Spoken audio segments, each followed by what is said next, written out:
이슈의 핵심에 가장 가까이 그리고 쉽게 다가갑니다. 오후에 뉴스 세포를 깨우는 시간 뉴스오후 시작합니다. 어리고 건방진 놈 물병을 던지고 싶다. 정치를 후지게 만든다. 믿기 힘들지만 전직 야당 대표와 현직 장관 사이 오간 설전입니다. 네, 오늘도 꽤 춥고 쌀쌀합니다. 움츠린 어깨 한번 돌려주시고요. 오늘도 쇼트트랙부터 달리겠습니다.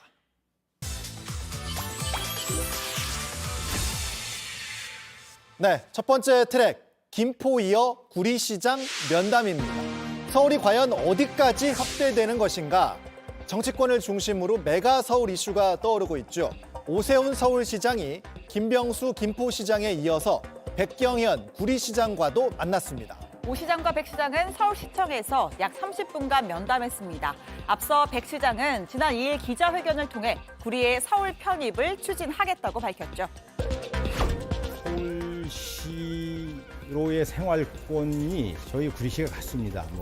학군도 일부가 서울시 학군에 돼 있고 또 전화도 공이번 전화번호를 쓰는 곳이 일부분 있고 그렇기 때문에 이에 따라 서울시는 김포시와 마찬가지로 구리시 서울 편입 공동연구반을 구성할 방침입니다. 오 시장은 또 오늘 16일에는 김동연 경기지사, 유정복 인천시장과 3자 회동을 열고 서울 편입 관련 현안을 논의할 예정입니다. 두 번째 트랙입니다. 올해 수능 한파 없다입니다. 대학 수학능력시험이 사흘 앞으로 다가왔습니다. 교육부는 오늘부터 전국 84개 시험직으로 수능 문제지와 답안지 배송을 시작했습니다. 지난 주말부터 초겨울 추위가 이어지고 있는데요. 내일 낮부터 추위가 풀리면서 수능 한파는 없을 전망입니다. 수능 예비 소집일인 수요일과 수능일인 목요일에는 평년 기온과 비슷하거나 약간 높겠습니다. 다만 한파 대신 오후에 천둥과 번개를 동반한 비가 예상됩니다. 목요일 낮 서쪽부터 비가 올 전망인데 강수량은 5에서 30ml로 정도로 많지는 않겠습니다. 세 번째 트랙, 스토킹, 흉기 들면 최대 5년입니다. 스토킹 범죄 처벌이 더욱 강해질 전망입니다. 대법원 양형위원회가 죄질이 나쁜 경우에 일반 스토킹 범죄는 징역 3년까지, 흉기 휴대 스토킹 범죄는 징역 5년까지 권고하기로 잠정 결정했습니다. 양형위는 흉기 등 휴대 스토킹 범죄는 중한 범죄로 이어질 가능성이 높다는 특수성과 위험성, 범죄에 대한 사회적 관심도와 인식 등을 종합적으로 고려해 권고 형량 범위를 정했다고 밝혔습니다. 양형 기준은 일선 판사들이 판결할 때 참고하는 일종의 가이드라인입니다. 네 번째 트랙, 무선 전화 100% 공표 금지입니다. 다음 달 1일부터 무선 전화 조사 없이 유선 전화 100%로 실시한 선거 여론조사 결과는 공표하거나 보도할 수 없게 됩니다. 중앙선거 여론조사심의위원회는 무선 전화가 보편화된 상황에서 특정 정당이나 후보자에게 유리하거나 불리한 조사 결과를 얻고자 하는 걸 차단하기 위한 조치라고 밝혔습니다. 유선 전화 사용자 특성상 고령층 응답자가 많아서 표본이 보수층에 쏠리는 현상이 있다는 설명입니다. 여심위는 권고 무선 전화 응답 비율도 기존 60%에서 70%로 높였습니다. 네, 오늘의 마지막 트랙입니다. 3명 중 1명 환자인 줄 몰랍니다. 자, 박 앵커, 네. 혹시 내일 무슨 날인지 아시나요? 내일은 화요일입니다. Tuesday. 네. 그렇죠. 그리고 또 바로 세계 당뇨병의 날입니다. 자, 전 세계적으로 늘어나는 당뇨병에 대한 경각심을 일깨우기 위해서 만들어진 날인데요. 국내 당뇨병 환자 수는 600만여 명, 그리고 성인 절반 이상이 당뇨병 관리가 필요하고 최근엔 2030 환자도 늘고 있습니다. 그런데 환자 3명 중 1명은 자신이 환자라는 것도 모르고 있다고 해요. 그렇군요. 이 당뇨병을 적절히 치료하지 않으면 뇌졸중, 심근경색증 등 다양한 합병증이 생기고 환자의 삶과 사회 경제 전반에 큰 부담을 불러옵니다. 40세 이상이거나 가족력 등 위험 인자가 있는 성인은 매년 검사를 받는 게 좋습니다. 자, 무엇보다 평소 생활 습관을 개선하는 게 최우선입니다. 체크해볼까요? 첫째, 최소 일주일에 3번 이상 숨찬 운동. 둘째, 허리둘레는 남성 90cm, 여성 85cm 유지. 마지막, 하루 7시간에서 8시간 충분한 수면 꼭 기억하시길 바라겠습니다. 네, 지금까지 쇼트트랙 달려봤고요. 곧바로 원룸에서 정치권 소식 이어갑니다.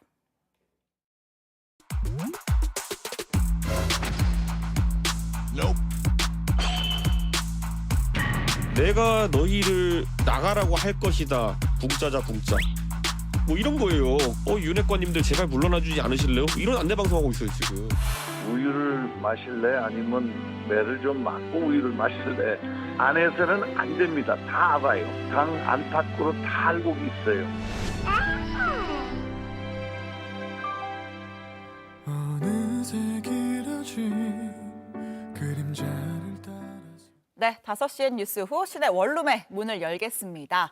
자, 먼저 정치권 이야기, 여야를 대표하는 젊은 얼굴, 국민의힘 김용태 전 최고위원, 더불어민주당의 권지웅 전 비대위원 모셨습니다. 안녕하세요. 안녕하세요. 네, 오늘도 신선하고 젊고 참신한 해석을 기대하면서 첫 번째 주제로 가겠습니다.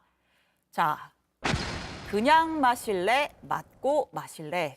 자, 사회 속 이야기가 아니라 정치 토크 시간인데 제목이 좀 도발적인 워딩입니다. 자, 국민의힘 인요한 혁신위원장 입에서 나온 이야기인데, 자, 열흘 전에 2호 혁신 안건 중에 하나로 이 지도부 중진 이 대통령과 가까운 소위 윤핵관을 향해서 뭐 불출마 그리고 험지 출마를 좀 권유를 했었잖아요. 자, 그런데 이게 권유라서 그런 건지 당사자들 반응이 좀 없었습니다. 자, 인 위원장 좀 세게 나가기로 결심한 듯 보입니다.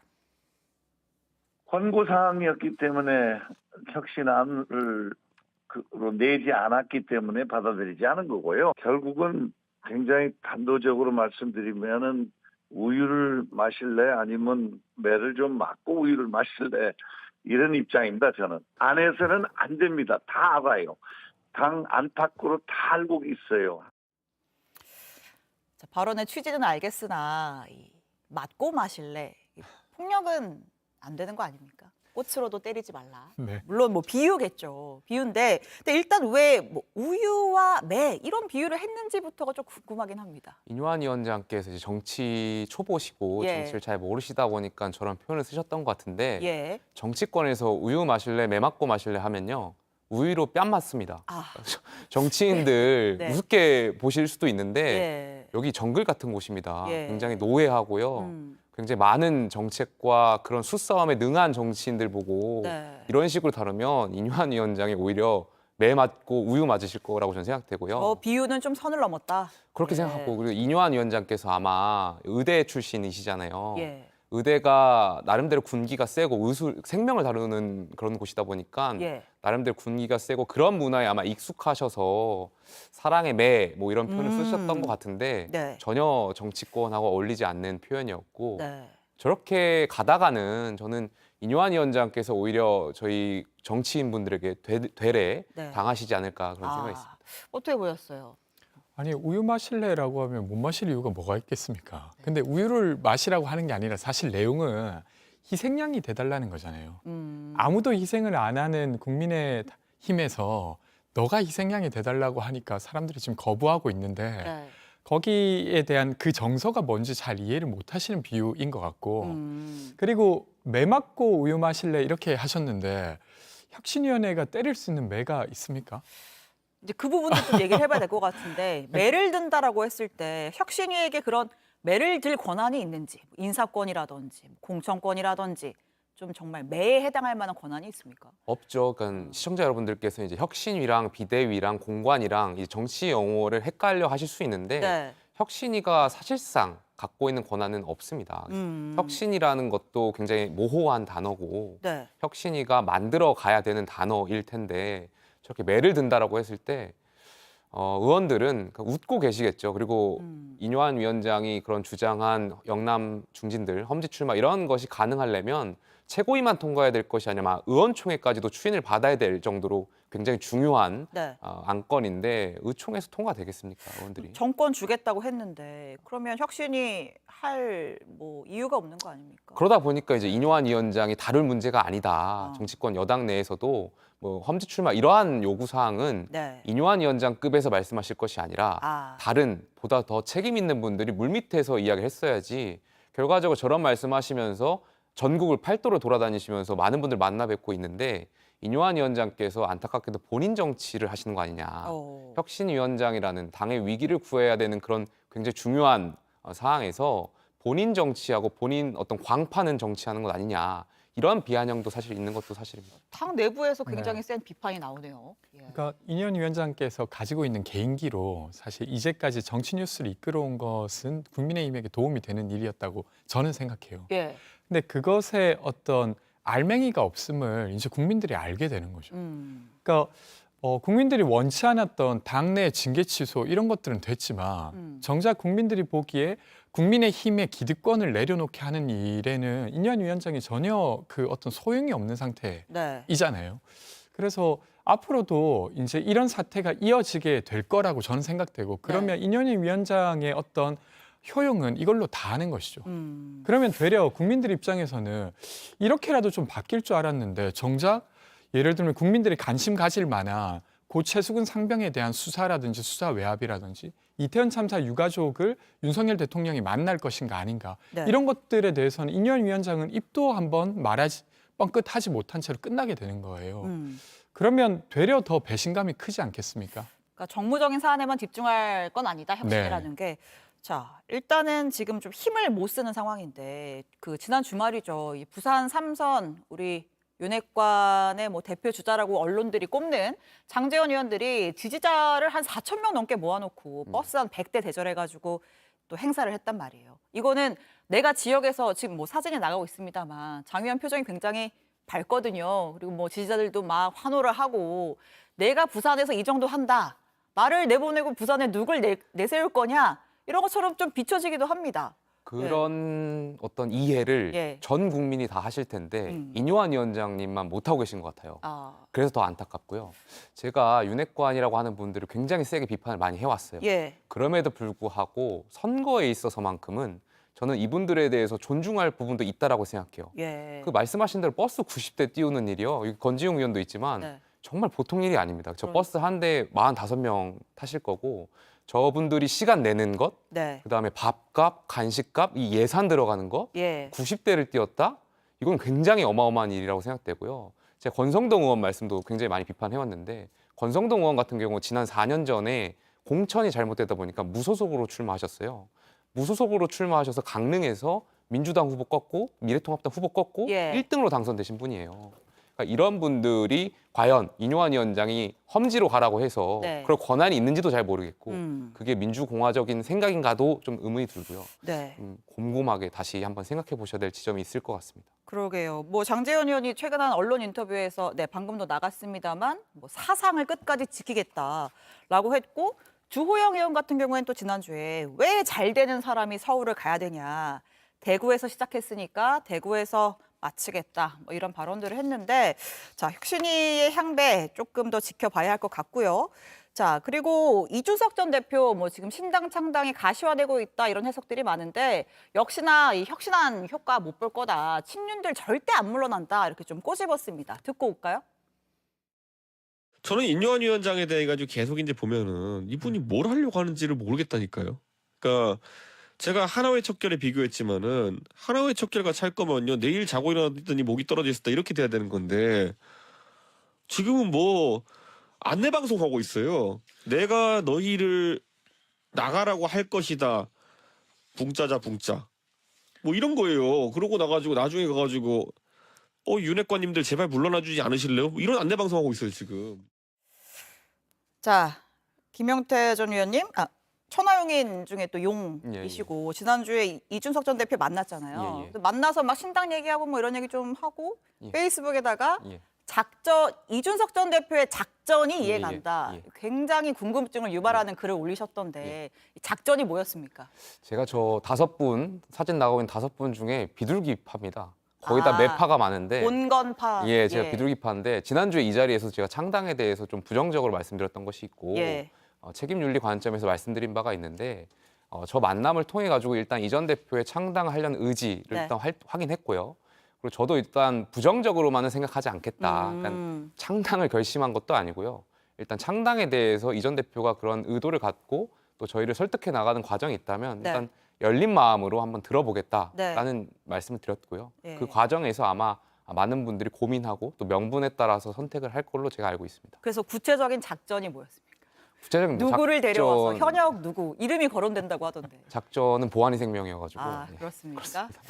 알겠습니다. 뭐 홍준표 시장 같은 경우에는 이준석 전 대표가 뭐 대구 출마설 나오는 거 딱히 뭐 민심이 뭐 대전 민심이 이 전 대표를 지지할 것 같지 않다 이런 얘기를 하던데 뭐 야당이 보기엔 어떻습니까? 이 전 대표의 행보. 그 사실은 아주 파워풀하게 예. 대구의 민심을 가져오지 않더라도, 네. 그러니까 윤석열 대통령께서 지금처럼 사실은 국민들의 부정열이 높은 방식으로 국정을 운영한다고 하면 이준석 대표가 들어오고 그리고 민주당과 3파전이 열린다고 하면 예. 그건 대구 입장에서 되게 큰 일입니다. 그래서 압도적인 지지를 얻지 못하더라도 상당 부분의 표심을 가져올 수 있다고 하면 그것 자체가 국민에게는 영향을 줄 수밖에 없는 것이어서 예. 저는 지금 이렇게 신당의 영향력을 폄하할 부분은 저는 아니라고 오. 생각되고요. 근데 문턱이 몇 가지 있습니다. 하나, 그때도 말씀드렸다시피 이준석 신당이 아니라 이준석, 유승민 신당으로 지금 여론조사가 돌고 있어요. 예. 근데 유승민 전 의원과 지금 합당을 하거나 합당이 아니라 같이 신당을 하겠다 이런 발표는 아직 없는 상태이고. 내용 있나요? 그날 유승민 전 대표에 대해서 언급한 바가 없습니다. 네. 그렇군요. 네. 근데 이제 그래도 좀 긍정적으로 볼 부분은 김용태 전 최고께서 과거에는 좀 부정적으로 이야기하시더니 네. 이제 좀 동참 의사가 좀 생기셨나 보죠. 저는 결정한 아, 것이 그래요? 없고 예, 네. 백지 근데 상태에서 이제 이렇게 이제 동참하는 사람들이 꽤 있다고 하면 그것은 좀 기대해 볼 만하게 되는 것이죠. 그리고 훌륭한 분들이 같이 간다면. 그렇죠. 네. 근데 어쨌건 저는 사실 제일 좋은 건 국민들이 바라는 건 국정 기조의 변화라고 생각됩니다. 그러니까 어떤 당의 사람들이 당선되건 상관없이 앞으로 윤석열 대통령과 3년을 더 해야 돼요. 그럼 윤석열 대통령이 조금 민심을 듣는 방식으로 바뀌는 게 가장 좋은 일 아니겠습니까? 네. 우선 그런 것들이 좀 진행되었으면 좋겠습니다. 알겠습니다. 자, 두 번째 주제로 넘어가기 전에 짧게 코너 속의 코너 싱크 열전을 준비했는데요. 자, 열전입니다. 원래 좀 거친 분들인 거는 알고 있었지만 제가 이 설전을 준비하면서 좀 놀랐습니다. 이름하여 놈놈놈 설전 먼저 보고 올까요? 이런 건방진 놈이 어디가 있습니까? 이 어린 놈이 와가지고 국회에 와서 이 300명 지보다 인생 선배일 뿐만 아니라 한참 검찰 선배놈들을 조롱하고 능멸하고 이런 놈을 기대 놔둬야 되겠습니까? 내가 이 물병이 있어 물병으로 머리를 던져버리고 싶은데 말이야. 대한민국 우습게 보는 거 아니겠습니까?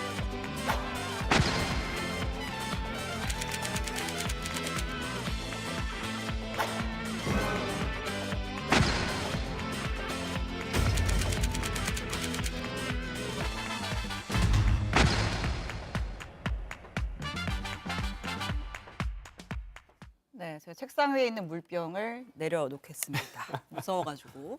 자, 송영길 전 대표가 한동훈 장관한테 먼저 이제 시작을 했죠. 뭐 건방진이란 표현은 사실 뭐 가치 판단일 수 있겠으나 이제 또 어린 놈 이런 표현은 조금 국무위원을 대하는 태도로서 좀 어떻습니까? 적절합니까? 저는 적절하지 않았다고 생각합니다. 예. 특히나 공식적인 자리였기 때문인데요. 그러니까 정치를 하다 보면 상대방에게 감정도 생길 수 있고 거기에 예. 대해서 좀 요구를 할 수도 있다고 생각합니다. 예. 사적인 자리에서요. 근데 그게 아니라 출판기념회라고 하는 매우 공식적인 자리에서 그리고 그것에 대한 표현도 나이가 어려서 네. 뭐 이런 걸 되게 비하하면서 이야기를 하지 않습니까? 어떤 패널은 한동훈 장관도 나이가 50인데 그렇게 말해도 되냐라고 했지만 저는 나이가 50이 아니라 20살이어도 예. 그런 방식으로 비하해서는 안 네. 된다고 생각합니다. 네. 그러니까 한동훈 장관의 문제는 그 문제를 지적해야죠. 네. 예를 들면 인사정보관리단을 법률에 의거하지 않고 시행령으로 하는 그 부분 그래놓고도 저렇게 당당하게 할 수가 있냐. 국무위원으로서 정말로 법을 지키지 않는 사람이다. 이렇게 이야기해야 국민들이 나도 저 의견에 동참한다 이렇게 생각하지. 나이가 어리다고 네. 정말 건방진 놈 이렇게 해버리면 누가 그 의견에 동참할 수 있겠습니까? 그럼 왜 저렇게 센 표현으로 좀 비판을 하는 걸까요? 저는 물론 이제 송영길 전 대표께서 저렇게 말할 맥락은 저는 있다고 생각합니다. 예. 그러니까 한동훈 장관께서 국무위원으로서 너무 지나치게 입법부 구성원들을 조롱해 온 건 맞다고 생각해요. 네. 마치 여당의 정치인처럼 계속 대거리를 했던 것이죠. 근데 그렇다고 해서 저런 방식으로 비하해서는 안 된다고 생각하고 거기에 감정에 너무 치우쳐서 편향이 생기는 것 같아요.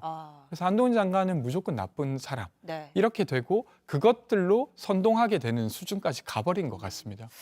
한동훈 장관도 이제 맞받았죠. 정치를 후지게 만든다 이렇게 발언을 했는데 사실 또 한 장관이 맞받기 때문에 또 계속 엎치락 뒤치락 치고받는 측면도 좀 있는 것도 같고요. 장관께서 저 맞받는 것도 사실 바람직한 상황은 아닌 거죠. 그러니까 저렇게 정치를 후지게 만들었다라는 표현은 네. 정치를 하려고 하는 저나 네. 정치 평론을 하고 있는 권지웅 위원이나 가능한 표현인데 네. 법무부 장관은 어디까지나 국무위원입니다. 예. 행정부에 소속된 한 장관이시고요. 그렇다면 정치적 중립성을 가지고 법무부의 어떤 정책이나 이런 거 설명해야지 네. 어떤 정치를 평가하고 정치인을 평가하는 일은 좀 지양해 주셨으면 좋겠다라는 말씀 드리고 싶습니다. 알겠습니다. 자, 코너 속의 코너 넘어서 두 번째 주제로 넘어가 보죠. 자, 법을 만들고 거부하고 만들고 거부하고 돌고 도는 입법 전쟁 관련 이야기를 해보겠습니다. 자, 지난주에 민주당 단독으로 통과된 이 노란봉투법 방송 3법에 대해서 국민의힘에서 대통령 거부권 행사해달라 공개 요청을 했거든요. 여야의 이야기 들어볼까요? 회복되고 있는 우리 경제에 숨통을 끌어넣을 노란봉투법과 공영방송이 민주당의 사내방송화로 되는 방송상법은 반드시 막아야 합니다. 국민과 나라를 위해 윤석열 대통령께서 위 법률에 대한 제의 요구권을 행사해 주실 것을 건의합니다. 위에서는 거부권을 행사하는 말 따로 행동 따로 이런 정치 이제 그만해야 합니다. 이제 와서 혹여라도 방송 3법 입법을 거부한다면 언론 자유의 신봉자라고 주장하면서 언론 통폐합과 언론인 숙청에 나섰던 과거의 독재 정부와 다를 게 없을 겁니다. 자, 사실 민주당이 이제 법안을 통과시키면서도 좀 대통령이 거부권 행사하는 국면까지 갈 거다 좀 예상을 좀 했을 것 같아요. 어떻습니까? 그렇죠. 네. 그 전에 이제 양곡관리법이나 간호법의 경우에도 아무렇지 않게 거부권을 행사하셨기 때문에 예. 이번에도 그렇게 예상되긴 합니다만 그럼에도 불구하고 이 법이 필요한 법이기 때문에 그러니까 노란봉투법 같은 경우는 과도하게 회사 측에서 노조의 행위에 손해배상을 청구하니까 노조 자체가 무력화되고 그리고 작년에 대우조선해양 하청노동자의 파업이 아마 생각나실 텐데 네. 그렇게 간접고용 노동자는 파업 자체가 다 불법입니다. 어떤 경우에도. 네. 그런 것들을 해결하자. 그러니까 헌법상의 노동권을 보장하기 위한 조치이고 방송 3법 같은 경우는 아시겠지만 사실은 공영방송이 너무 여야에 치우쳐져 있습니다. 네. 그것을 이사진들, 그러니까 운영위원으로 확대해서 좀 그것을 시민단체라든지 아니면 관련한 학계들의 영향력을 키우자는 것인데 물론 이 법과 관련해서 이런 비판은 가능해요. 왜 문재인 정부 때 안 했냐. 그러니까 저는 이런 비판은 달게 받아야 된다고 생각합니다. 왜 우리 때는 하지 못했지? 그때 무엇이 주저됐지? 근데 그것 때문에 지금 윤석열 정부가 못하겠다고 하는 건 정권 교체를 하면서 우리는 문재인 정부랑 달라질 거라고 주장했던 윤석열 정부가 할 말은 아니에요. 그래서 그런 게 아닌 타당한 근거 없이 거부권을 행사한다? 저는 매우 문제적이라고 생각합니다. 여당의 근거에 대해서 한번 좀 소개를 해주신다면. 글쎄요, 뭐 거부권 행사 저는 하실 수 있다라고 보고요. 예. 그러니까 이 정책이나 이 법안들이 국민의힘이 지향하는 가치와 좀 맞지 않는 부분도 있고 대화 타협이 좀 부족했던 부분도 있어요. 그리고 사실 대통령 거부권을 행사하는 것 자체가 대통령의 헌법상 권한이기 때문에 좀 무리 없이 쓰실 수 있다. 다만 말씀하셨던 대로 이제 비판이나 너무 대통령의 권한을 너무 다 쓰시려고 하는 거 아니냐, 온전하게. 이런 비판이 있을 수도 있지만 여기에 대해서 는 야당도 똑같다라고 생각해요. 대화 타협에 대한 여지를 남겨두지 않았던 야당도 비판받을 지점이 있다라고 보고 지금 우리 정치가 그렇습니다. 21대 국회가 굉장히 어떻게 보면은 수준 낮다라고 표현을 할까요? 그러니까 우리 국민들의 어떤 눈높이와는 좀 수준 낮은 정치를 보여주고 계신 것 같아서 여야 정치권 모두 저는 비판받을 지점이 있다라고 생각합니다. 알겠습니다. 자, 민주당의 그 총선 준비 얘기도 딱 짧게 하나만 해볼게요. 자, 이재명 대표가 인재위원장을 맡고 있는데 오늘 이제 인재 발굴할 때 국민들 이야기 좀 많이 듣겠다고 했거든요. 잠깐 보고 올까요? 매우 중요한 사안이라 제가 직접 인재위원장을 맡게 됐습니다. 국민들이 원하는 인재를 직접 추천하시거나 아니면 자원해서 올려주시면 저희가 우리 국민의 눈높이에 맞춰서 훌륭한 인재들을 발굴하도록 하겠습니다.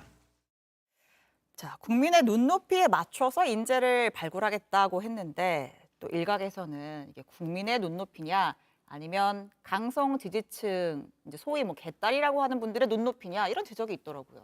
뭐 국민의 이야기를 듣는다는 것만으로 예. 개딸 이야기 들어서 하겠다 이렇게 보긴 저는 어렵다고 생각하고 예.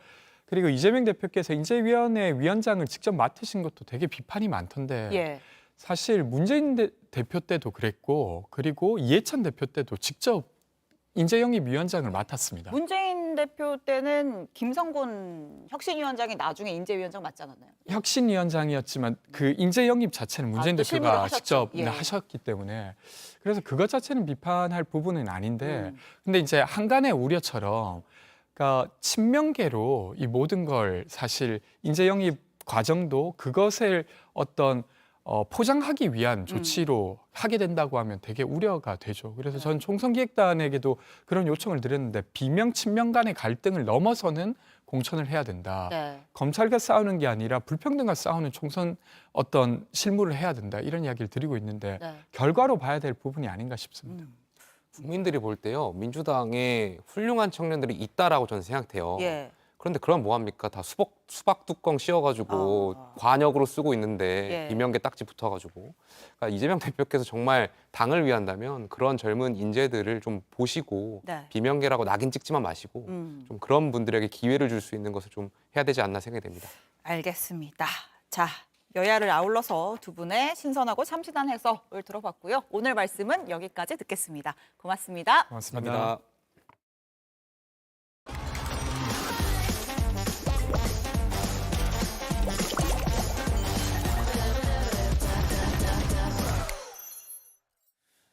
네, 우리 사회 속 이야기는 큐스룸에서 이어가겠습니다. 오늘은 월요일 똑부러지는 똑똑 콤비가 준비하고 있습니다. 서혜진 변호사, 진술 분석 전문가 김미영 박사 두 분과 함께하겠습니다. 어서 오십시오. 안녕하세요. 네, 두 분 다 단체 대여방 많이 들어가 계시죠? 네, 진짜 많죠 요새는. 많죠. 네.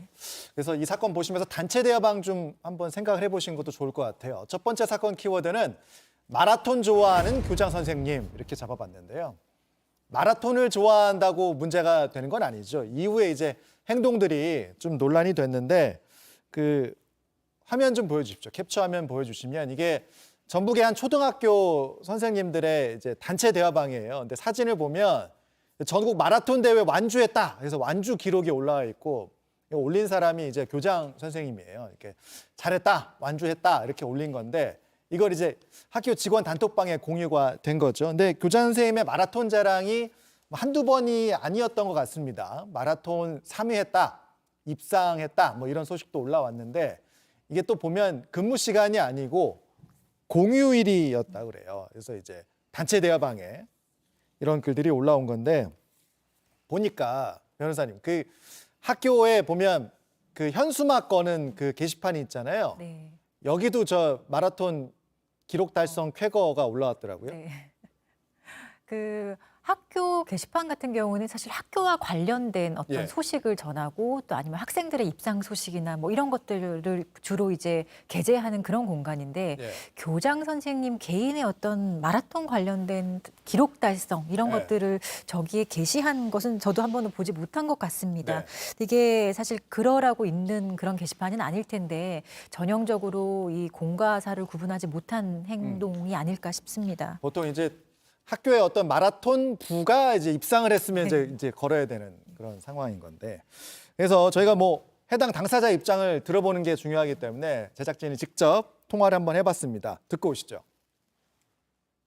최고길이 나오니까 너무나 기분도 기쁘고 그래서 마라톤에 관련된 교육이라고 생각했기 때문에 근데 제가 학교장으로서 직원들 간의 그런 의사소통이라든지 화합이라든지 그런 분위기도 제가 좀 좋아하는 스타일이라 주변에서 선생님들이 또는 지인들이 갈아준다고 해서 처음에는 거절을 했었는데 그 동기부여 차원에서도 걸어도 괜찮을까 않을까라는 그런 결국은 허락하게 돼버렸어요.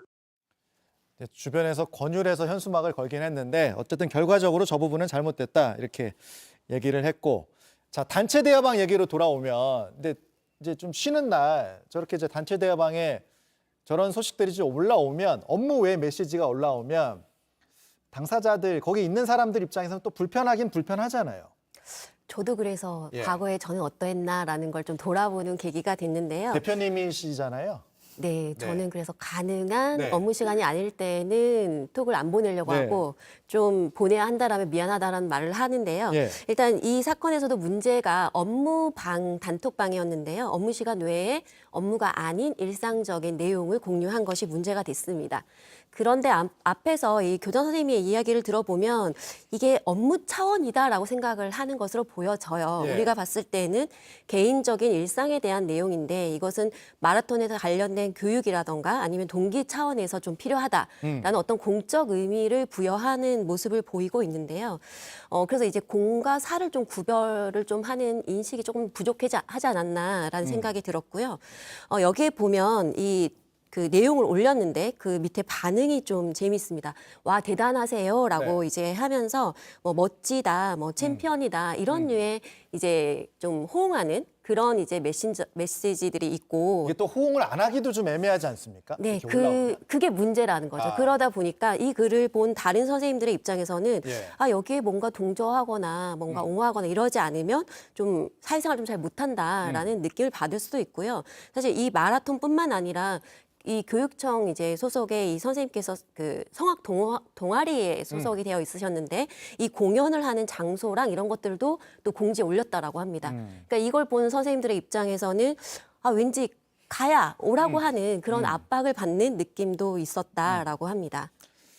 자, 이제 이렇게 되니까 이제 전북 교사 노조 측에서 이 단톡방에 이렇게 개인사를 올리는 건 갑질이고 수식권 침해다 이렇게 또 지적을 했는데 이게 법적으로는 어떻습니까?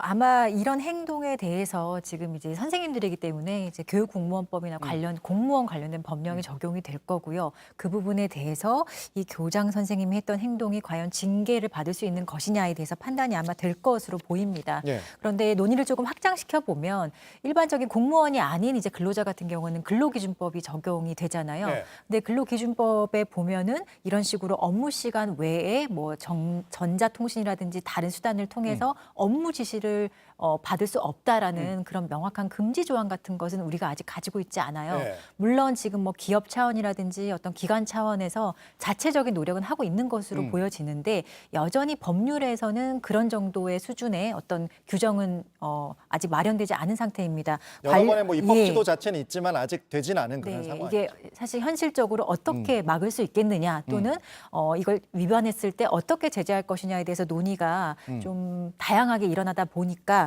법률에 아직 들어올 정도까지는 안 됐다라고 많이 의견을 주고 있는데요. 그래도 어찌 됐든지 간에 이런 거를 이제 근로자들의 연결 차단권 또는 뭐 연결되지 않을 권리 이런 측면에서 많이들 바라보고 있거든요. 그렇죠. 그래서 그런 권리에 대해서 우리가 조금 더 좀 이 사건을 계기로 한 번 더 생각해 봐야 되지 않을까라는 생각도 듭니다. 알겠습니다. 요거 하나만 더 짚어볼게요. 또 관련 논란 중에 이 교장 선생님이 그 해당 학교를 부임하기 전에 직전 학교에서 업무 추진비를 조금 사적으로 사용한 거 아니냐 이런 의혹도 있는데 그 해명도 저희가 들어봤어요. 그 설명을 좀 해주시죠.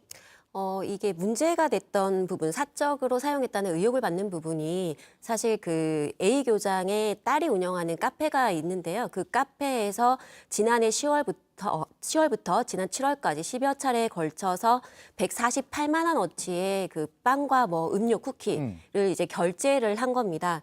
이 교장 선생님 말에 의하면 직원들이 회식 대신에 자신의 딸의 카페에서 차나 쿠키를 주는 것이 더 좋았다라고 이야기를 했다고 하고요. 학생들에게도 상품이나 어떤 학용품 대신에 쿠키를 줬는데 이 역시도 아이들이 쿠키를 더 좋아한다라는 이제 이런 이야기들을 했다라는 겁니다. 근데 이제 문제는 사실은 이런 행위 자체가 이제 업무 추진 카드로 사용을 했는데 왜 하필 그 교장의 딸이 운영하는 그곳에서 결제를 해야 됐느냐, 이제 업무 추진부를 목적에 맞게 사용해야 되는 것이 아니냐라고 해서 이해관계 충돌을 막을 수 있는 어떤 구체적인 근거 마련이 필요하다라고 하는 부분들이 있습니다. 일단 뭐 이 부분은 이제 교육청에서 조금 사실관계를 파악해 본다고 하니까 관련 내용 좀 지켜보도록 하겠습니다. 자, 두 번째 사건으로 넘어갈 텐데요. 두 번째 사건은 판결로 풀어보겠습니다. 오후재판소 시작하겠습니다.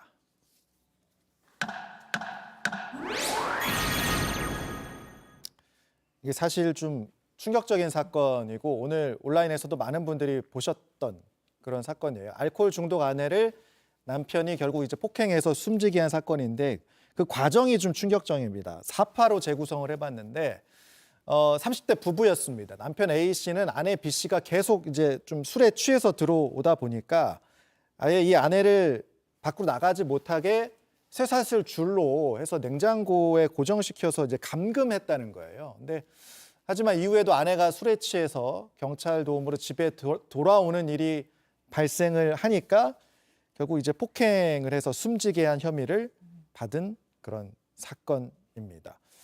박사님, 이제 갈등을 계속 겪었던 상태이긴 한 것 같습니다. 네, 이 사건이 발생하기 전에 이 아내분이 알코올 의존 증후군이었는데요. 그러다 보니까 육아라던가 일상생활에서도 이제 어려움이 있어서 계속 지속적인 갈등을 빚어왔고요. 지난해 11월에는 아내가 술에 취해서 잠을 자다가 이불에 소변을 보는 일이 발생했습니다. 이런 일로 이제 다투는 상황에서 이 남편이 어떻게 잃어버린 신뢰에 대해서 책임을 져라라고 하면서 손가락을 자르던가 아니면 쇠사슬로 이제 목줄을 차라라는 식의 강요를 한 겁니다.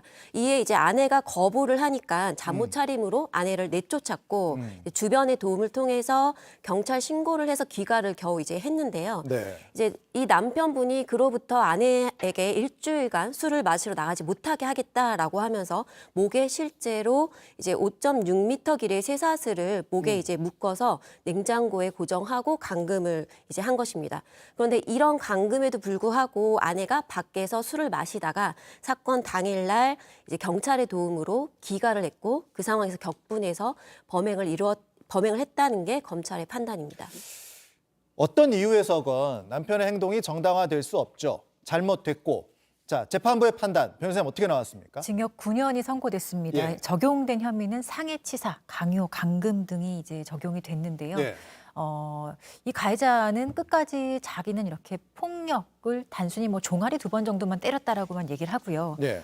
사망할 정도로 이렇게 폭행한 사실이 없다라고 주장을 했습니다. 그런데 재판 과정에서 일단 그 당시에 이 아내와 이 남편 두 사람만 있었고 또 이 경찰이 당시에 그 부인을 집으로 데려다 줬다고 했잖아요. 그 과정에서 그때까지만 하더라도 아내가 다치는 적이 전혀 없었다는 겁니다. 그리고 이제 결정적으로는 법의학자들이 이 사망 원인이 장갑막 파열이었는데요. 이 정도 파열이 되려면은 현실적으로 어마어마한 힘의 그 행사가 있었어야지만 가능한 결과다라고 봤기 때문에 이건 상해치사 혐의가 인정이 됐던 사안입니다. 다만 이제 징역 9년형은 조금 낮은 게 아닌가 저는 이런 생각이 들었는데. 그렇죠. 근데 이 정도가 단순히 살인에 대한 고의는 없었다고 예. 본 것이라 상해치사를 인정한 것인데요. 아마 고의에 대한 문제도 조금 쟁점이 되지 않았을까 싶은데 사실 이 정도의 폭행을 하였다면 예. 살인에 대한 고의, 최소한 미필적인 고의도 있는 사안이라고 보여지는데 아무튼 상해치사 정도로만 인정이 돼서 예. 살인죄가 아니기 때문에 결국에는 형량이 좀 형량이 낮아진? 이렇게 낮아지게 된 것으로 보입니다. 그런데 이제 보면서 더 큰 문제는 이런 상황을 지켜본 사람이 있다는 거예요. 그러니까 4살 아이라는 건데 당연히 정서적 학대가 아니겠습니까? 네, 이 사건의 피해는 사실 예. 사망한 아내뿐만 아니라 예. 이 부부의 아이도 있는데요. 예. 우리가 이제 정서학대라고 하면 아이한테 직접적으로 뭔가 소리를 지르거나 욕을 하거나 이런 행위를 생각해 볼 수 있는데 정서학대 중에는 가정폭력에 노출시키는 이런 아이들을 노출시키는 행위도 포함을 하고 있습니다. 많은 분들이 이게 정서학대에 해당되지 않는다라고 생각하는 경우들이 있는데요. 실제로 이제 아동학대법이 이제 개정이 되면서 이 부분 가정폭력에 노출시키는 이런 행위도 정서학대에 해당이 되는 부분이 포함이 되어 있고요. 마찬가지로 이런 행위 자체의 그 가정폭력, 최초의 가정폭력에 노출된 아이들의 65%가 사실은 미취학 아동입니다. 그러니까 굉장히 어린 그 시기에 이런 폭력에 이제 노출되어 있고 이런 것들이 아이의 정서 행동상에 당연히 부정적인 영향을 미치는 건 당연하고요. 뿐만 아니라 이걸 이제 폭력에 노출되다 보면 둔감해지기도 합니다. 이 사건의 경우에도 이 피해자를 이제 아내죠. 아이에게는 엄마가 될 텐데요. 이 목줄에 쇠사슬을 이제 감아 놓은 상태였는데 아이가 피해자를 묶어 놓은 쇠사슬을 가지고 놀 정도로 어떤 이런 비정상적인 행위를 놀이라고 생각을 했다. 그렇기 때문에 이 아이의 정서적 발달에 악영향을 미치는 행위이자 결과다라고 하면서 유죄로 인정을 한 사례입니다. 알겠습니다. 굉장히 좀 충격적이었고 안타까웠던 그런 사건이었고요. 자, 사건이 하나 더 있는데요. 마지막 사건도 역시 오후재판소로 알아보겠습니다. 판결이 난 사건인데 키워드는 루이비통의 1,500만 원 배상. 왜 돈을 줘야 하는 것인가? 그 온라인에 보면 뭐 오래된 명품이나 뭐 이런 제품들 리폼 수선해 준다는 광고 많습니다. 그래서 뭐 비싸게 구매했는데 뭐 많이 사용하다 보면 또 좀 낡기 마련이고 그래서 리폼을 하는 경우가 있는데 그런데 이 법원에서 이 리폼 업자에게 손해배상금 1,500만 원을 배상하라고 판결한 사건이에요. 그 브랜드에게. 네. 어떤 사건입니까? 어떻게 시작된 거예요? 이 명품 브랜드가 리폼 업자에게 이제 지난해 2월에 소송을 냈는데요. 예. 실제로 이 이제 리폼 업자인 A 씨가 2017년부터 2021년에 고객이 건네준 가방의 원단을 이용해서 원래 이제 상품이 아닌 전혀 다른 형태의 가방과 지갑을 제작하게 됩니다. 예. 이런 리폼 제작 비용으로 한 개당 한 10만 원에서부터 70만 원 가량의 제작비를 이제 받았는데요. 이 명품 브랜드는 이 리폼 업자가 자사상품의 출처 표시 또 품질 보증의 기능을 저해해서 상품권을 침해했다라고 하면서 상표권을 침해했다. 네, 상표권 침해로 소송한 사례입니다. 자, 재판 과정에서 분명히 입장이 엇갈렸을 것 같아요. 어땠습니까? 일단은 루이비통 측에서는 이거는 당연히 우리의 상표를 사용했기 때문에 그리고 단순 리폼이라고 하더라도 이건 사실상 물건을 새롭게 생산해내는 행위이기 때문에 이건 상표권 침해에 해당한다고 주장을 했고요. 그렇지만 리폼 업자는 단순히 이건 리폼에 불과하다. 그리고 이거는 상표법이 그 제재하는 그런 상품이 아니다라고 주장했습니다. 이게 되게 중요한데요. 상품이 아니라면 사실 상표법의 적용 대상이 아니거든요. 왜 아니냐면은 상품이기 위해서는 계속 이걸 지속적으로 생산해야 되는 그런 뭐 시설도 갖춰야 되고 또 유통성 이런 것도 갖춰야 되는데 네. 나에게는 그런 게 전혀 없었다. 그냥 리폼 의뢰가 오면 그거에 대해서 그냥 돈을 받고 제작해 주는 것에 불과하다라고 얘기를 했습니다. 그런데 재판부는 결국 루이비통의 손을 들어줬고요. 네. 이거는 단순한 리폼이라기보다는 실질적으로 교환 가치가 있는 새로운 상품을 생산하는 행위에 해당한다. 그리고 이렇게 새로운 생산된 제품은 그 일반 소비자로 하여금 상표에 있어서 혼동을 줄 우려가 있다라는 판단 기준을 내세워서요. 이것은 루이비통의 그 상표권을 침해하는 행위로 판단을 했습니다. 그러니까 단순 가공 수리의 범위를 넘어섰다는 부분을 재판부는 판단한 것 같은데 그래서 이제 1,500만 원을 루이비통에 지급하라.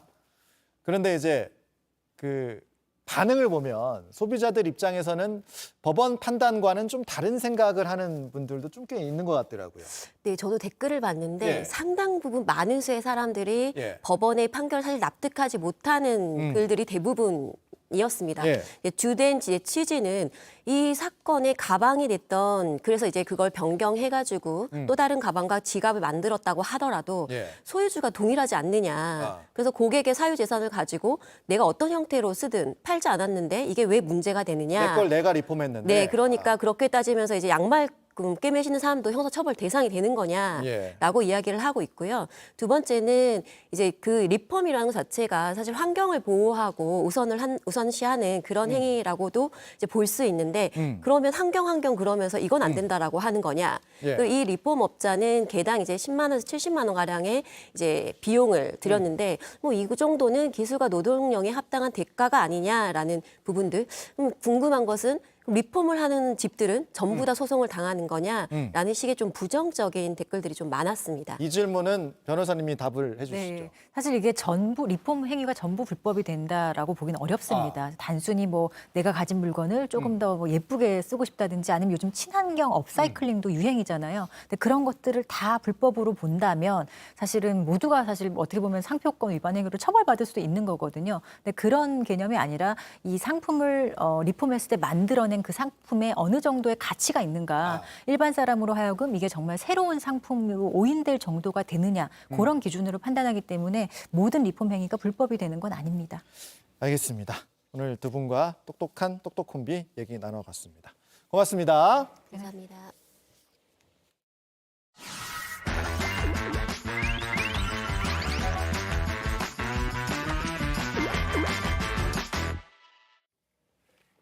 네, 가보니 해보니 들어보니 보니 박사라 기자 나와 있습니다. 어서 오십시오. 안녕하세요. 안녕하세요. 네. 자, 우리 박보니가 중무장을 하고 또 어딘가 다녀왔다는 소문이 있던데 어딜 추운데 갔다 다녀온 거니? 왔나요? 그러니까요. 네. 춥다기보다는 제가 네. 전쟁을 치르고 왔습니다. 아, 박장군? 네. 여기 나오네요. 어. 어딜 갔다 무슨 전쟁을 치르고 온 건가요? 네, 빈대와의 전쟁입니다. 아. 아주 핫하죠. 예. 네. 빈대가 그렇게 출몰을 한다고 해서 이제 전국에 비상이 걸렸잖아요. 제가 빈대 잡으러 네. 다녀왔습니다. 그래서 지금 몸을 다 감쌌어요. 지금 네. 빈대가 못 들어오게. 예. 네, 제 몸에 단 한 군데도 빈대에 내어줄 수 없다는 이 굳은 다짐으로 이 빈대 퇴치하고 왔습니다. 알겠습니다. 일단 영상으로 빈대 퇴치 과정을 보고 그 다음에 좀 자세히 짚어보겠습니다. 영상 보시죠. 안 그러세요? 그래요? 몸이 가렵다고요? 괜히 아, 옮을 순 있지 여기. 아니 나 그 사람들이 이거 찍으러 간다니까 회사에 옮겨오지 말라고 엄청 뭐라 하는 거예요. 그래서 이 정도면 좀 완벽하게 준비하셨고요. 아.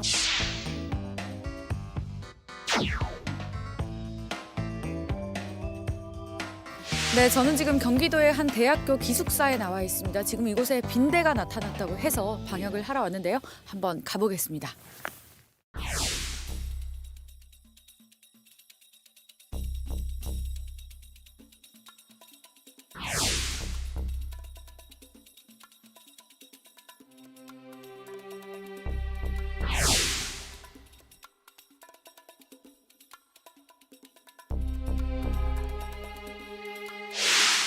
일주일 전에 발견했는데 이제 자다가 발견했거든요.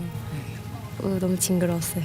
어디서 침대에서? 네, 자다가 간지러워가지고 설마 하고선 딱 봤는데 있어가지고. 지금 한 몇 마리 있는 것 같아요? 몇백 마리? 알도 엄청 많고 번식이 빠르다고 하더라고요.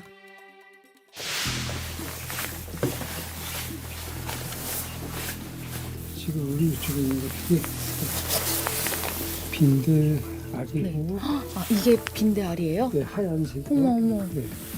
여기 지금 이런 검정 점들이 빈대 배변 흔적입니다. 빈대가 배변도 하는군요. 네, 그러니까 흡혈을 했을 때 배변 흔적이 남습니다. 이 밤색이 빈대예요? 네, 알이 맞습니다. 아니라? 네, 요거는 빈대입니다. 움직이는 게 네, 빈대구나. 맞습니다. 요거 지금 새끼들이고요. 네. 그러면은 이런 것들은 어떻게 청소해요? 저희는 이제 3단계로 작업을 진행합니다.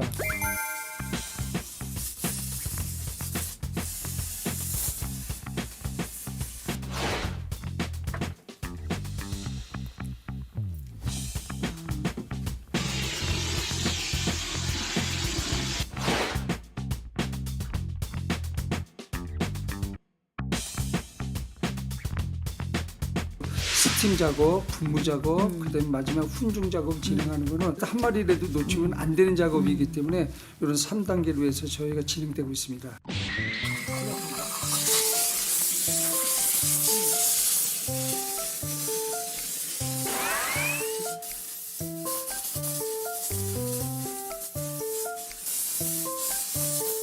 이렇게 스팀을 쏘는 것만으로도 빈대가 상당수는 죽겠는데요? 그러면 1단계에서 한 몇 % 정도 빈대가 제거되나요? 대략적으로 한 70-80% 정도 해결이 된다고 보면 됩니다.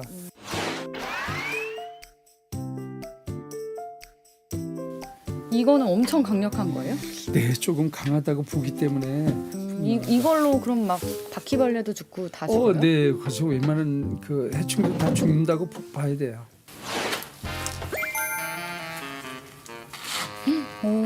진짜 방독면이네. 저희가 이런 준비를 한 상태에서 마지막 마무리 작업을 진행하고 있습니다. 그러면 저희는 이제 나가봐야 되겠네요. 네, 지금 여기 있을 수 없습니다.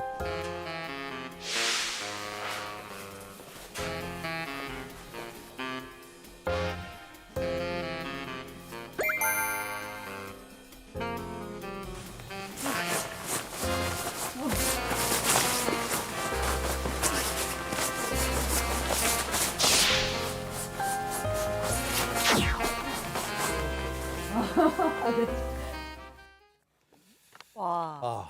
지금 전쟁을 치르고 오는 곳이 기숙사. 네. 그러니까 대학교까지 빈대가 침투를 한 거죠. 그렇습니다. 대학교뿐만 아니라 뭐 고시원, 주택, 뭐 숙박시설, 그다음에 뭐 대중교통에도 나타났다는 신고가 들어오고 있거든요.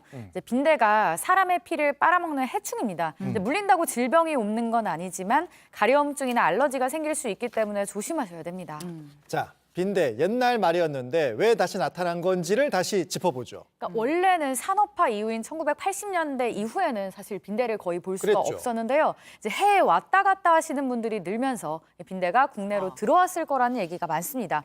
그래서 밖에 외출하면 들어오기 전에 옷을 한 번씩 털어주는 습관이 필요하고요. 네. 특히 해외여행 다녀온 경우에는 여행 가방이나 옷을 철저하게 확인해야 합니다. 요새 이제 저 빈대 아까 뭐 살충제도 뿌리던데 내성이 생겼다 이런 얘기 네. 많던데. 그렇습니다. 이제 예. 무서운 게 이제 영상에서 보셨듯이 방역 업체에서도 일반 살충제를 쓰지 않습니다. 모든 해충은 살충제 내성이 생기기 마련이긴 하지만 이제 빈대도 마찬가지입니다. 특히 이 살충제가 인체에 닿으면 굉장히 치명적일 수 그렇죠. 있기 때문에 어차피 뭐 효과도 크지 않은 거 함부로 사용하지 않는 게 좋고요. 이제 5년 전에 한 영국인 부부가 이집트 호텔에서 사망한 채 발견됐는데 이제 원인이 옆방에 뿌린 빈대 살충제 연기를 마셨기 때문이라는 보도가 최근 나오기도 했습니다. 그렇군요. 자, 그래서 정부가 얼마 전에 그 새로운 종류의 살충제를 긴급 승인하기도 했죠. 예. 네, 그렇습니다. 상대적으로 내성이 덜하다고 알려진 8종류가 추가된 건데요. 하지만 전문 방역 업자만 쓸 수 있고 가정에서는 사용할 수 없습니다. 함부로 쓰시는 건 안 되는 거예요. 그렇습니다. 방역 업체에서만 써야 되는 거고. 네. 자, 근데 우리가 살충제를 뭐 잘 쓸 수 없는데 네. 어떻게 해야 됩니까? 그럼 가정에서는. 이제 그러면은 아까 보셨듯이 빈대가 열에 약하기 때문에 네. 이제 그 빈대가 발견된 옷이나 이 침대 커버를 고온에서 30분 이상 건조하는 게 좋습니다. 30분 이상. 네. 예. 집에 스팀 다림이나 뭐 스팀 청소기, 드라이기가 있으면 소파 틈새라든지 매트리스 구석구석을 열을 가해주는 것도 방법입니다. 뜨거운 열을 가해줘라. 네, 뜨겁게. 네. 빈대 박사 박사라 보니와 함께한 빈대 방역 해보니 아주 유익한 정보가 많았습니다. 네. 네, 오늘도 잘 들었습니다.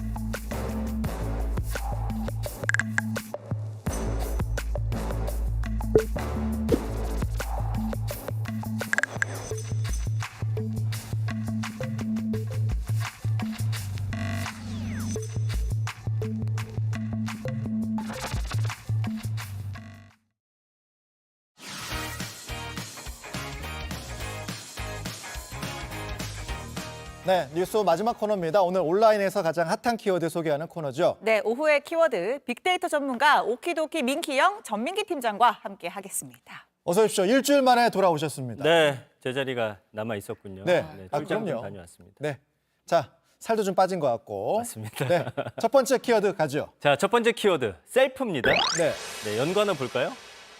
뭐 밑반찬, 추가, 테이블이라는 단어도 있고요. 뭐 요새는 뭐 셀프가 워낙 일반화가 되어 있어서 그렇죠. 뭐 물, 뭐 반찬 뭐 이런 거 막 다 써 있잖아요. 셀프입니다 이렇게. 네. 그건 익숙하죠. 예. 네, 말씀해주신 대로 요즘은 이제 결제까지 셀프로 키오스크에서 하게 하는 가게들도 많죠. 그렇죠. 그런데 테이블까지 셀프로 닦으라는 가게가 나와서 오. 온라인에서 화제가 됐습니다. 요즘 식당은 손님이 상까지 닦아놔야 하나라는 제목으로 올라온 글이거든요. 자, 사진 좀 보여드릴게요. 네. 테이블 클리닝 물티슈입니다. 다음 손님을 위해 마무리 매너 부탁드립니다. 다음 손님은 당신이 앉았던 자리에 앉게 됩니다. 당신이 머물렀던 그 자리도 아름답기를. 네. 머문 자리를 이제 깨끗하게 뭐 이런 취지인 것 같아요. 네. 마무리 매너. 근데 받아들이는 사람에 따라서는 기분이 좀 다를 수 있을 것 같다는 생각도 들고. 누리꾼 반응들은 어떻습니까? 일단은 좀 황당하다는 반응이 제일 많습니다. 네. 그래서 어떤 반응들이냐면 다음 손님이 쓸 그릇입니다. 다 드신 후 설거지를 해주세요. 아, 설거지까지 해야 되냐? 네, 이런 게 이제 나올 수도 있겠구나. 아. 그리고 팁은 그럼 손님이 받아야겠군. 아. 상 닦을 거면 집에서 해 먹고 말지. 사실은 좀 부정적인 반응이 훨씬 많았습니다. 반응들의 공통점은 사실은 좀 편하려고 외식을 하는 건데 네. 저렇게 다 할 거면은 집에서 먹지 황당하다 뭐 이런 거네요. 그렇죠. 그런데 요즘 또 물가가 워낙 비싸잖아요. 그렇죠. 그러다 보니까 이제 음식값 보고 판단하겠다는 누리꾼 반응들도 좀 있었습니다. 가격이 싸면 또 괜찮겠다. 그렇죠. 아. 그래서 손님이 직접 하는 일들만큼 음식 가격에 정확히 반영이 된다면 셀프 서비스도 나쁘지 않다라는 것이고요. 한 누리꾼은 이곳에 직접 방문해 본 적이 있다라고 하면서 음식값이 저렴하고 혼밥 먹기 좋다라는 후기를 적기도 했습니다.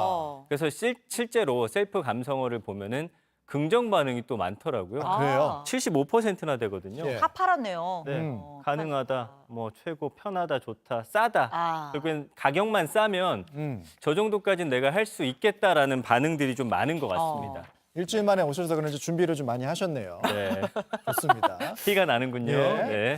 근데 셀프로 하는 만큼 돌아오는 게 있으면 괜찮다. 이런 뜻이네요. 맞습니다. 예. 그러니까 요즘 외식 물가 정말 고공행진 중이고요. 어제 한국소비자원이 발표했는데 서울 기준으로 김밥 가격 평균이 3,254원이나 되더라고요. 맞아요. 네, 여기 보면 아시겠지만 네, 비빔밥도 1,500원에서 1,577원까지 올랐고 조금씩 계속 올라가고 계속 있어요. 오릅니다. 예. 그래서 서울에서 한 명이 10,000원으로 먹을 수 있는 메뉴가 보니까 김밥, 짜장면, 칼국수, 김치찌개 백반 이렇게 한 4개 정도밖에 안 된다라는 거예요. 옛날에는 저는 김밥, 김치찌개 2개 시켜가지고 먹었거든요. 그래도 10,000원이었는데 네. 요새는 불가능해져서 맞아요. 안타깝습니다. 여기 이제 커피 한 잔 마시면 뭐 15,000원, 2만 원 훌쩍입니다. 그러니까요. 2개 사드릴게요. 네, 끝나고. 고맙습니다. 네. 자, 다음 키워드 갈까요? 자, 두 번째 키워드 중고거래입니다. 연관어 보이시죠? 네. 또한 뭐 사기도 있고 빈대도 보이고 가격 이런 연관어들 뜨고 있습니다. 자, 근데 중고거래랑 안 어울리는 네. 연관어가 조그맣게 있어요. 빈대. 저 무슨 말입니까? 아까도 이제 보니까 빈대 이야기 하셨는데 네. 빈대가 뭐 빅이슈예요. 네, 이번에는 이제 빈대 출몰보다 조금 더 충격적인 소식이에요. 예. 지난 주말에 중고거래 사이트에 올라온 글인데 함께 좀 보시죠. 네. 네. 빈대 삽니다. 층간소음으로 인해 항상 당하던 제가 빈대 뉴스를 보고 오아시스를 본 느낌입니다. 네, 혼내주고 싶어요. 빈대 10마리 채집 후 락앤라 지퍼 비닐팩에 담아서 택배로 보내주시면 감사하겠습니다. 연락 주세요라고 하면서 한 마리에 3,000원에 사겠다 이렇게 올린 겁니다. 층간소음을 내는 윗집에 보내겠다, 저 빈대를. 맞아요. 근데 빈집이 그 윗집에만 보내면 그게 아니라 윗집, 옆집, 우리 집 다 퍼지는 건데. 그럴 수도 있죠. 예. 네. 그래서 이거야말로 층간소음 잡으려다가 초가삼간 태우는 격이다 이런 반응들이 있죠. 누리꾼들도 사실은 야, 아무리 층간소음 있어도 이건 좀 아니지 네. 기가 차다는 반응이 많았거든요. 네. 함께 네. 좀 만나볼까요? 이게 수돗물에 독국물 타는 것과 뭐가 다르냐? 층간소음 때문에 빈대 구입하려 한다니 어이가 없다. 층간소음 피해자가 얼마나 열받았으면 저런 생각까지 하게 됐을까라는 반응도 있었고요. 우리 윗집 분들 세상이 이럽니다. 제발 쿵쿵거리지 말아주세요라는 반응까지 다양한 반응 올라오고 있습니다. 빈대를 사겠다.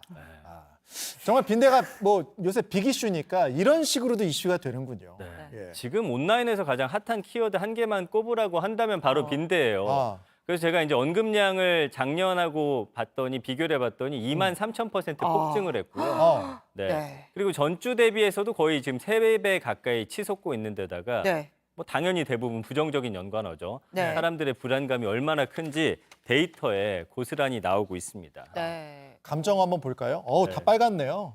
네. 조심하다, 물리다, 심각하다, 소용없다. 걱정된다 이런 단어들입니다. 무섭습니다. 예. 네. 자, 오늘의 마지막 키워드로 가보겠습니다. 네, 마지막 키워드 스파이더맨입니다. 보이시죠? 예, 연관어. 네, 노숙자, 길, 아이, 뭐 싸움, 이웃 이런 단어 나옵니다. 이 뉴스가 주말 사이에 굉장히 좀 화제가 됐어요. 네. 그러니까 스파이더맨이 나타났잖아요. 네. 예. 그래서 이제 일단 좀 많이들 보셨겠지만 네. 혹시라도 안 보신 분들 계실까 봐 영상부터 좀 보겠습니다. 네. 예. 네. 그저께 이제 서울 잠실역입니다. 네. 한번 보시죠. 스파이더맨이 네. 잠실역에 이제 스파이더맨이 나타났다면서 올라온 영상이고요. 스파이더맨 복장을 한 시민이 영무원에게 위협을 가하는 노숙인 남성을 제지하고 있는 거거든요. 11일 오후 9시 10분쯤이었고 잠실역을 순찰하던 영무원들이 역사 안에 누워 잠자던 노숙인을 밖으로 내보내려고 하니까 노숙인은 영무원들에게 주먹을 휘두르고 위협을 했어요. 네. 그때 스파이더맨 복장을 한 시민이 나타나서 노숙인의 손을 잡고 제지를 했다라고 하면서 스파이더맨에 대한 어떤 반응이 굉장히 뜨거웠습니다. 저렇게 약간 좀 유머로 승화하듯이. 그러니까 이렇게 같이 뛰면서 네. 아저씨 아유, 이러지 마세요. 뭐 약간 그러지 마세요. 이렇게 하는 듯한. 네. 그 핏도 그 수트 핏이 네. 딱 살아 있어요. 진짜 네. 스파이더맨처럼. 그쵸. 예. 그래서 당시 이제 진짜 스파이더맨처럼 상황이 정리되니까 네. 스르륵 또 사라졌대요. 아. 근데 어제 SNS에서 내가 바로 그 스파이더맨이다 하고 본인이 이제 등판을 오. 했습니다. 본인이 네. 사진 속 본인입니다. 네.